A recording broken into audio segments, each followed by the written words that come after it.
लेकर जाएंगे। अब हमारे सामने मेरे उस्ताद मोहतरम हज़रत मौलाना मोहम्मद फारूक साहब दामद बरकातुहुम, अल्लाह हम कबूल फरमाए। अस्सलामु अलैकुम रहमतुल्लाहि बरकातुहू। अल्हम्दुलिल्लाहि नहमदुहु व नस्तईनुहु व नस्तगफिरुहु व नुअमिनु बिही व नतवक्कलु अलैहि व नऊज़ु बिल्लाहि मिन शुरूरि अनफुसिना व मिन सय्यिआति अमालिना। मन यहदिहिल्लाहु फला मुदिल्ल लहु व मन युद्लिलहु फला हादिय लहु व नशहदु अन ला इलाहा इल्लल्लाहु वहदहु ला शरीक लहु व नशहदु अन्न सय्यिदना व मौलाना मुहम्मदन अब्दुहु व रसूलुहु वसल्लम तस्लीमन कसीरन कसीरा। अम्मा बाद फ़अऊज़ु बिल्लाहि मिनश शैतानिर रजीम। बिस्मिल्लाहिर रहमानिर रहीम। या अय्युहल्लज़ीना आमनू ला तुल्हिकुम अमवालुकुम वला औलादुकुम अन ज़िक्रिल्लाह। सदक़ल्लाहुल अज़ीम। क़ाल नबिय्यु सल्लल्लाहु अलैहि वसल्लम कुल्लुकुम राइन व कुल्लुकुम मसऊलून अन रइयतिही औ कमा क़ाल अलैहि सलातु वस्सलाम। अल्लाहुम्मा सल्लि अला सय्यिदिना मुहम्मद व अला आलि सय्यिदिना मुहम्मद व बारिक वसल्लिम। मुअज़्ज़ज़ व मुअक्कर हज़रात उलमाए किराम, जमीयत उलमा उड़ीसा के जनरल सेक्रेटरी और मेहमानाने मुकर्रम, मेरे मोहतरम भाइयों, अज़ीज़ बच्चों, पर्दा नशीन ख़वातीन इस्लाम, अल्हम्दुलिल्लाह ये मकतब बहुत कामयाब मकतब है। हमारे बड़े और बुज़ुर्गों का बहुत पहले से ये सिलसिला जारी है कि घर घर में, घरों के बरामदे में, मस्जिद के सहन में मकातिब का क़याम अमल में लाया जाए। मकातिब के क़याम की बहुत ज़्यादा अहमियत और ज़रूरत है इसकी, इसलिए कि दीनी मदारिस में जो हमारे बच्चे पढ़ते हैं इनकी तादाद बहुत कम है। इनका भी वहाँ पढ़ना और पहुँचना ज़रूरी है। कुरान पाक में अल्लाह ने ख़ुद इरशाद फरमाया कि तुम में से एक जमात ऐसी हो जो अपना कारोबार, घर बार सब छोड़कर दीनी तालीम हासिल करने के लिए निकल खड़ी हो, और फिर उसका काम ये होगा कि दीनी तालीम हासिल करके अपने अंदर सलाहियत और सालिहियत और तक़वा परहेज़गारी इख्तियार करके फ़िक्र लेकर वहाँ से निकलेंगे। अपनी कौम के पास जब आएंगे तो उनको फ़िक्र आखिरत दिलाएंगे। एक बुज़ुर्ग फरमाया करते थे कि मेरी निगाह ज़मीन पर नहीं पड़ती, हर वक्त आसमान के तरफ रहती है। यानी इस इंतज़ार में रहता हूँ न जाने किस वक्त क़याम अजल आ जाए और दुनिया से जाना पड़े। नीचे निगाह होगी तो दुनियावी माल व दौलत के तरफ ख्वाहिश होगी। आप अभी देख रहे थे आपके सामने हमारे नौजवान उलमाए किराम जिन्होंने इल्म दीन हासिल किया और किस वलवले के साथ और किस दिल सोजी के साथ, किस फ़िक्रमंदी के साथ हमारे और आपके सामने दीनी मालूमात रख रहे थे और आखिरत का फ़िक्र दिला रहे थे।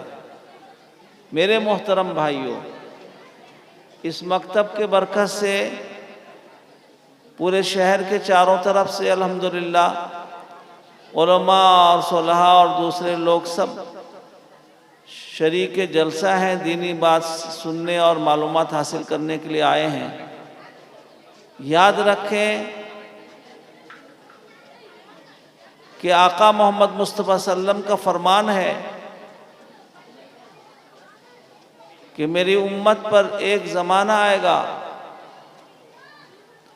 कि चारों तरफ से लोग उस पर ऐसा पिल पड़ेंगे जैसे खाने के तबाक पर चारों तरफ से खाने वाले लालची अपना हाथ डालते हैं। हर आदमी ये सोचता है कि मैं ज़्यादा खा लूँ, इसीलिए लालची लगाया उसमें। अगर वो सच्चा पक्का मोमिन मुसलमान होता तो वो ख्याल करता कि मेरा दूसरा भाई ज़्यादा हिस्सा ले, मैं कम लूँ। जैसे लालची खाने पर, हरीस खाने पर गिरते हैं और सोचते हैं कि मैं ही सबसे ज़्यादा खा लूँ, सामने से, इधर से, उधर से। इसी तरह मेरी इस उम्मत पर चारों तरफ से यलगार होगा। इसके ईमान को लूटना चाहेंगे, इसके मामलात को बिगाड़ना चाहेंगे, इसके माहौल को ख़राब करना चाहेंगे। सहाबा रदी अल्लाह अन्हुम जो अल्लाह के पसंदीदा बंदे थे,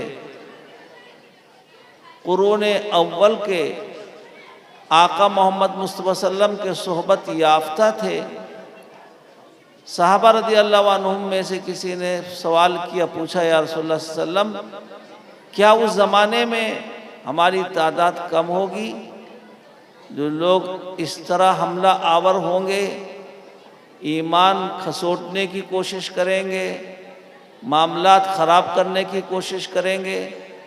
मेरे मोहतरम भाइयों, हदीस शरीफ को गौर से सुनना चाहिए और दिल के कानों से सुनकर अपने दिल में बसाना चाहिए। आका मोहम्मद मुस्तफ़ा सल्लम का फरमान क़यामत तक आने वाले इंसानों के लिए, क़यामत तक होने वाले आजमाइश, हालात, फितने और फसाद जितने रूनुमा होने वाले हैं, कितने हो गए और कितनों से अभी हम गुज़र रहे हैं, और कुछ फितने फिर आने वाले हैं। मेरे मोहतरम भाइयों, आका मोहम्मद मुस्तफ़ा सल्लम ने फरमाया कि कसरत होगी, तादाद ज़्यादा होगी, कम नहीं, लेकिन उनका दिल जंग आलूद हो गया होगा। उनके दिल के अंदर दुनिया की मोहब्बत। अल्लाह अकबर। आज हम अपना जायज़ा ले लें, किस कदर दुनियावी मामले में हम चुस्त व चालाक हैं, दुनिया हासिल करने में कितने हम मुनहमिक हैं। कोई लम्हा या लहजा ऐसा नहीं होता कि हम दुनियावी फिक्र न कर रहे हों। और हम में का हर शख्स ये जानता है और देखते भी हैं कि मौत यकीनी चीज़ है, इसे कोई इनकार नहीं कर सकता। कि मौत का वक्त भी हमें पता नहीं कि कब हमारा हम पर मौत तारी हो जाए। रास्ते में चलते चलते, लुक़मा उठाते उठाते, बाहर कदम निकलते हुए, हमारे यहाँ एक साहब थे, अपनी ड्यूटी पूरी करके मुलाजिमत से आए और घर वालों ने कुछ तकाज़ा रखा कि सामान ले आओ बाज़ार से। ये बाज़ार से सामान लाने गए, लेके वापस हो रहे थे, सर में चक्कर आया। कोई साथी पास में थे, पकड़ लिए, रिक्शे में बिठाया कि अस्पताल ले जाएंगे। लेकिन मालूम हुआ कि अब इस दुनिया में नहीं है, इनकी रूह परवाज़ कर चुकी है। इन्ना लिल्लाहि व इन्ना इलैहि राजिऊन। बच्चों के लिए सामान लाने गए हैं, अभी पता नहीं इनके साथ क्या मामला होने वाला है। मेरे भाइयों, कुरान में भी अल्लाह यही फरमाते हैं, या अय्युहल्लज़ीना आमनू ला तुल्हिकुम अमवालुकुम वला औलादुकुम। माल की मोहब्बत, औलाद की मोहब्बत तबाही और बर्बादी और हमारे ईमान को ख़राब करने के लिए ऐसा है, जंग लग जाता है कि मत पूछो। आज जिसको देख लो यही चक्कर में है, बच्चे को पढ़ा रहा है, दुनियावी तालीम दिला रहा है, कोई हरज नहीं। मकसद कौम की खिदमत ना, मकसद मिल्लत की तरक्की को सोचना ना, फिक्र मकसद ये है कि मेरा बच्चा ज़्यादा से ज़्यादा कमाए। कितना कमा सकता है, हमारा फिक्र कुछ और होना चाहिए था। अल्लाह हरगिज़ हमसे नहीं पूछेंगे कि तुमने अपने औलाद को क्या जायदाद देकर तुम आए, उसके लिए मकान बढ़िया बनाए या नहीं, उसके लिए दुकान अच्छा देकर आया नहीं, उसको अच्छा लिबास पहनाए या नहीं, उसको अच्छा खाना खिलाए या नहीं। हरगिज़ अल्लाह नहीं पूछेंगे, इसलिए कि कपड़ा पहनाने वाली ज़ात अल्लाह की है, खाना खिलाने वाली ज़ात अल्लाह की है, रोज़ी और रब की जिम्मेदारी है कि अपने बंदे की तमाम ज़रूरियात के सामान का इंतज़ाम करना। हम अभी दुनिया में नहीं आए थे, अल्लाह ने इंतज़ाम कर दिया, ज़मीन को फर्श बना के बिछा दिया। हम दुनिया में आने से पहले अल्लाह ने हमारे सिलसिले में ये तमाम चीज़ों को रहने के लिए, इंसान आबाद होंगे, इनको क्या क्या चीज़ ज़रूरत है। और दुनिया में आने के बाद अभी आप बयान सुन रहे थे, माँ के पेट के अंदर बाप के सुल्ब से निकलता है, आलम अरवा से बाप के सुल्ब में, फिर बाप के सुल्ब से पुश्त से माँ के रहम में पहुँचता है। जिस जगह जिस तरह की रोज़ी ज़रूरत है अल्लाह वहाँ उसको पहुँचा रहे हैं। और फिर जब इस आलम में आता है उसके मुताबिक उसकी माँ को अल्लाह उसके दिल में मोहब्बत डालते हैं। माँ उसके लिए दुख तकलीफ को बर्दाश्त करती है, रात की नींद को तेज देती है, भूख और प्यास को बर्दाश्त करती है। अल्लाह अकबर, अल्लाह हमसे नहीं पूछेंगे तुम क्या खिलाए क्या पिलाए, अल्लाह की जिम्मेदारी है हमको खिलाना पिलाना। एक वक्त के नबी कहते हैं, देखो वक्त के नबी की आवाज़ अल्लाह ने कुरान पाक में फरमाया, वअमुर अहलका बिस्सलाति वस्तबिर अलैहा ला नसअलुका रिज़्क़ा। अल्लाह कहते हैं कि तुम नमाज कायम करो और उस पर जमे रहो। हम नमाज को पढ़ते हैं, जब जी में आया पढ़ लिया, जब जी में आया छोड़ दिए। और कोई रस्म रिवाज आया, कोई दुनियावी काम पड़ गया तो सबसे पहले कुर्बान हम नमाज को पढ़ते हैं। जुमे में निकाह कराना है तो जुमे की नमाज भी गायब, असर के बाद निकाह कराना है तो असर की नमाज भी गायब। अल्लाह अकबर, हम हर जगह अल्लाह के हुक्म को तोड़ते हैं। और अल्लाह कहते हैं कि दुनिया की, आका फरमाते हैं मोहम्मद मुस्तफ़ा सल्लम, दुनिया की मोहब्बत घर कर जाएगी। ये दुनिया माल दौलत की मोहब्बत उस दिल के अंदर जंग डाल देगी। और फिक्र आखिरत से गफलत, आखिरत से नफरत। कोई मरना नहीं चाहता है, 100 साल का बूढ़ा भी चाहता है मैं कुछ और जिंदा रहूं, मेरे लिए फलां डॉक्टर के पास ले जाओ, फलां डॉक्टर के पास ले जाओ। कितना भी रह सकता है। इस उम्मत में सबसे लंबी उम्र हजरत सलमान फारसी रज़ी अल्लाह ताला अन्हु को मिली, 250, कोई कहते हैं 300, 350 बरस तक जिंदा रहे। कितना जिंदा रहेगा? जितना दिन भी जिंदा रहेगा। मेरे भाइयों, आका मोहम्मद मुस्तफ़ा सल्लम अपने एक महबूब सहाबी से कहते हैं, हजरत अब्दुर्रहमान इब्न औफ रज़ी अल्लाह ताला अन्हु से, जो बड़े मालदार सहाबी थे, कहते अब्दुर्रहमान तुम्हारा माल तुम्हें फितने में डालेगा। याद रख लो, जिनके पास माल कम है वो हिसाब किताब चुका के या बिल्कुल नहीं है, बगैर हिसाब के जन्नत में जा रहे होंगे, और तुम अपने माल का हिसाब दे रहे होगे। कुर्बान जाओ। साहबा रज़ी अल्लाह अन्हुम सुनकर फौरन फिक्रमंद हो जाते थे और सवाल करते थे, या रसूलल्लाह फिर हम क्या करें? उन्होंने भी यही सवाल किया। आका ने फरमाया तुम अपना सारा माल अल्लाह के रास्ते में सदका और खैरात कर दो। फौरन तैयार हो गए। लेकिन अल्लाह के नबी सल्लल्लाहु अलैहि वसल्लम ने फरमाया ऐसा ना करो, बल्कि तुम ऐसा करो कि अपनी ज़रूरियात के अलावा जो तुम्हारे पास ज़ायद माल हो वो अल्लाह के दीन के रास्ते में लगाओ, ज़रूरतमंदों को दो, सदका और खैरात करते रहो। तो तुम जो माल अल्लाह के रास्ते में लगाओगे उसके सवाल से बच जाओगे। अल्लाह ने हमें औलाद दिया, हम बेफिक्री के साथ जैसे चाहते हैं उसकी तरबियत करते हैं, उसका मिजाज बिगाड़ते हैं। बच्चा बड़ा हो जाता है, नमाज की तरफ ध्यान नहीं, अब रोते हैं। कई लोग मुझसे शिकायत करते हैं मेरा बच्चा नमाज नहीं पढ़ता है।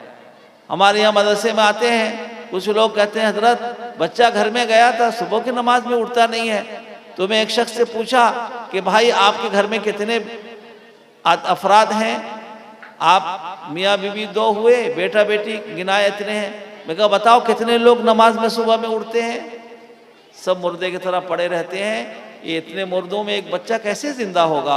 और यहाँ तो 4 बजे रात से असातिज़ा जगाते हैं, उठाते हैं, बार बार उनको ताकीद करते हैं और निगरानी में लेकर मस्जिद जाते हैं, नमाज की पाबंदी करता है। छोटा बच्चा है, अभी से घर का घर बेनमाजी है तो बच्चा कैसे नमाजी बनेगा?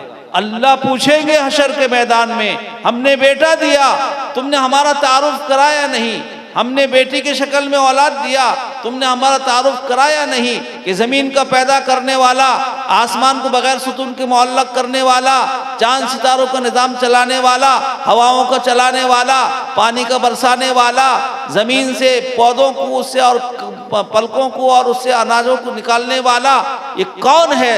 तुमने अपनी औलाद को हमारा तारुफ पहचान कराया था। अगर हमें पहचान लेते तो फिर हमारे बन जाते सब। हमें न पहचानने की वजह से गफलत की ज़िंदगी गुजारे। मेरे भाइयों, अल्लाह के पास सवाल के डर से हज़रत अबू बकर रज़ी अल्लाह ताला अन्हु फिक्रमंद होते थे कि न मैं इंसान होता, न अल्लाह के पास सवाल का जवाब देना पड़ता। बेहतर होता कि मैं दरख्त का पत्ता होता जो बकरियां चुबा के मेंगनी कर देती और निकल जाता, ख़त्म हो जाता। हम गफलत की ज़िंदगी गुजार रहे हैं। मौत का सबको यकीन है, लेकिन हमारी ज़िंदगी बता रही है कि हम मौत से बेफिक्र हैं। नमाज छोड़ रहे हैं, रोज़ा निकल रहे हैं, रमज़ान का महीना आ रहा है, ज़कात खा रहे हैं, उस सही तरीके से हिसाब से निकालते नहीं, बावजूद इस्तिताअत के हज बैतुल्लाह करते नहीं। अल्लाहु अकबर, नमाज जानबूझ के छोड़ने वाला खतरे में है। मोमिन की शान नहीं जो नमाज जानबूझ के छोड़े।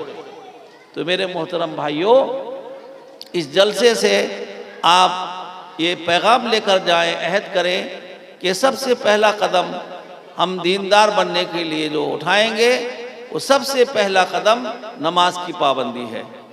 अल्लाह ताला ने खुद कुरान पाक में इरशाद फरमाया, इन्ना सलात तन्हा अनिल फहशाई वल मुनकर।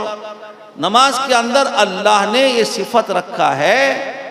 हमारे हज़रत फरमाते थे, अगर नमाज सुन्नत के मुताबिक पढ़ेगा, रुकू सजदा, कुरान पाक की तिलावत, यहाँ बच्चों को तजवीद के साथ पढ़ाया जाता है, और हम बरसों हो गए अल्हम्दुलिल्लाह रब्बिल, ये अल्लाह के पास बहाना नहीं चलेगा। आपके पड़ोस में कारी हैं, हाफिज हैं, आलिम उलमा हैं, उनके पास जाओ, मोहताज बन के कहो कि अल्लाह का कलाम हमको पढ़ना सिखाओ, अल्लाह जैसे चाहते हैं वैसा पढ़ना सिखाओ, अल्लाह ने जैसे उतारा है, अल्लाह उसका लहजा भी उतारे हैं, उसको पढ़ने का ढंग भी अल्लाह ने उतारा है। हम जैसे चाहेंगे पढ़ेंगे नहीं होगा मेरे भाइयों।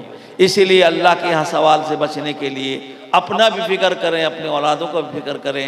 मेरे भाइयों, हर मुरब्बी को अल्लाह के यहाँ सवाल होगा कि बेटे को तुमने क्या सिखाया, बेटी को तुमने क्या सिखाया, दीन सिखाया नहीं सिखाया, हशर और नशर, कब्र की बातें और जन्नत जहन्नम का तज़किरा किया नहीं, आखिरत का फिक्रमंद बनाया नहीं। जितने अंबिया अलैहिस्सलाम दुनिया में तशरीफ़ लाए, सबका यही सिलसिला रहा।